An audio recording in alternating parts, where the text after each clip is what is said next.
Hello everyone, good morning and আসসালামু আলাইকুম। আজকে ভ্লগটা শুরু করছি একটু সকাল থেকেই। সকালবেলা উঠে আসলে আমি যা যা করি তাই আপনাদের সাথে আজকে শেয়ার করার চেষ্টা করছি। তবে হ্যাঁ, আজকে আমার এই ভিডিওর মধ্যেই কিছু রেসিপি থাকছে, তো সেগুলো দেখার জন্য পুরো ভ্লগটা দেখুন আপনারা। তো এই তো শুরুতেই উঠে আমি আগে আমার বিছানাটাকে গুছিয়ে নিচ্ছি, আর সাথে সাথে আমার ঘরের যে কোনো শুকনা কাজ সেগুলোকে একটু হাতে হাতে আগে গুছিয়ে নেই। সকালবেলা নাস্তার আগে আমি এই গোছগাছগুলো করতেই বেশি আর কি প্রেফার করি।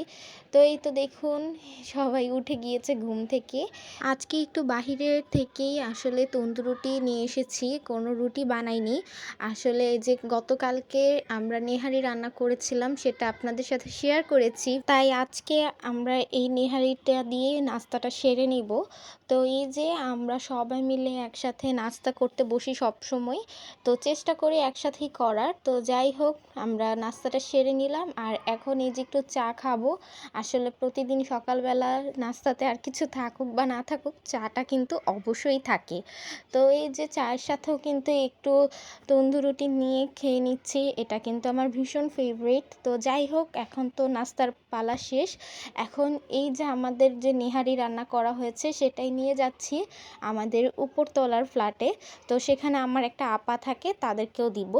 তো যাই হোক, এই যে ওঠার সময় দেখলাম বাহিরে রোদ ছিল না, কিন্তু খুব গরম একটা ভাব ছিল। আর যেহেতু এইটা প্রায় ছাদের কাছে, তো খুব বেশি গরম লাগছিল। তো এই যে বাহিরে দেখলাম সবাই জ্যামে বসে আছে, তো আর কি করার। আর এই যে আমার আপার ঘরে অনেক সুন্দর সুন্দর একদম কিউট কিউট মুরগি পালা হচ্ছে। তো যাই হোক, এই যে বাসায় এসে রান্নার প্রস্তুতি, এখানে হচ্ছে বরবটির ভর্তা করে নিয়েছি। আপনারা চাইলে আমি পুরো রেসিপিটা শেয়ার করব। তো পরে দেখলাম আমার শাশুড়ি তার হাতের স্পেশাল এই মলা গুঁড়ার পুরপুরি করছে। আচ্ছা, কারা কারা চিনেন বলুন তো মলা গুঁড়ার পুরপুরি কি? আসলে এটা আমিও তেমন একটা মানে পরিচিত ছিলাম না। তবে আমার শাশুড়ি যখন এটা রান্না করতো তখনই এটা দেখে বা খেয়ে অনেক ভালো লাগতো, তাই আপনাদের সাথে শেয়ার করছি। তো এই যে খুবই ইজি, হাত দিয়ে মাখিয়ে সব ধরনের ময় মশলা দিয়ে, সাথে করলা, একটু আলু ছোট করে, আর কাঁচা আম থাকলে কাঁচা আম দিয়ে দিতে পারেন, এটা অপশনাল। আর এই যে মলা গুঁড়া মাছগুলোকে দিয়ে দিলাম, আর খুব সামান্য পানি দিয়ে দিচ্ছে। আর মাছ দিয়ে কিন্তু বেশি একটা মাখানো যাবে না, তাহলে মাছগুলো ভেঙে যাবে। সো এই তো পাশে দেখলাম আবার মুরগিও কষাচ্ছে। তো আজকে মুরগি ভুনা হবে, তো যার জন্য মুরগিতে কোনো আলু দেওয়া হয়নি। আর এই যে এদিকে মলা গুঁড়াটাকে একটু নেড়ে চেড়ে দেওয়া হচ্ছে, আর এই যে শেষে ধনিয়া পাতা দিয়ে দিল। আর এইদিকে মুরগির ঝোলও দিয়ে দিয়েছে, খুব কম ঝোলে এটা হয়ে যাবে। আর এই যে এদিকে দেখুন সম্পূর্ণ তেল উঠে এসেছে। আর এদিকে পুঁই শাক রান্না করা হচ্ছে চিংড়ি মাছ দিয়ে। আর হ্যাঁ, এই সবুজ সবুজ করে রাখার জন্য কিন্তু একটা টেকনিক আছে, সেটা হচ্ছে সামান্য একটু চিনি দিয়ে দিবেন, শাকটা একদম সবুজ থাকবে। তো যাই হোক, পরে প্রায় 12টা বেজে যাচ্ছে, তো দেখলাম যে এখন ফ্রিজে আমের সিজন, তো একটু পাকা আম কেটে নেই। তো সবাই যেহেতু আছি বাসায়, একটু খাই।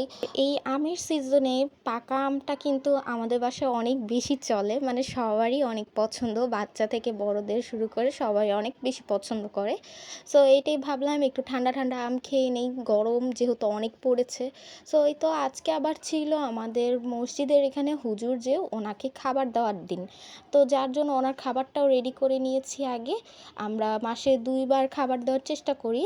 তো আলহামদুলিল্লাহ, এবার আমরা নিজেরা খাওয়া শুরু করলাম। তো সবার সাথেই খেতে বসেছি, তবে হ্যাঁ, আমি আমার পার্সোনাল প্লেটটাই আপনাদের সাথে শেয়ার করছি। তো এই যে ভর্তাটা কিন্তু বরবটি দিয়ে আমরা রেডি করেছি, আর সাথে একটু পটল দিয়ে দিয়েছি, এটা অপশনাল, বাট ভর্তাটা কিন্তু বেশ মজা হয়েছে। আর এই যে এটা হচ্ছে মলা মাছের পুরপুরি, আর এই যে একটুখানি মেখে নিয়েছি। আর এটার সাথে যে একটা করল্লার যে ফ্লেভারটা না, সেটা খুব ভালোভাবে মিশে যাচ্ছে, মানে করল্লার একটা তিতা ফ্লেভার, মাছের একটা ঘ্রাণ, দেন একটু ঝাল ঝাল মশলা, আর সাথে কাঁচামরিচ দিয়ে দিলে তো কোনো কথাই নেই। আর এই যে এদিকে হচ্ছে কষা মুরগির মাংস দিয়ে একটু ট্রাই করলাম, খেতে বেশ ভালো হয়েছে। সাথে কাঁচা আম দিয়ে ডাল, উফ, এটা কি বলবো, গরমের মধ্যে একটা শান্তি বলা চলে। এই এক টুকরো আম দিয়ে ডোলে সাথে একটু কাঁচা মরিচ দিয়ে খেতে বেশ দারুণ। সো কেমন লাগলো আজকে আমার ব্লগটি অবশ্যই জানাবেন। আজকে এই পর্যন্তই, সবাই ভালো থাকবেন।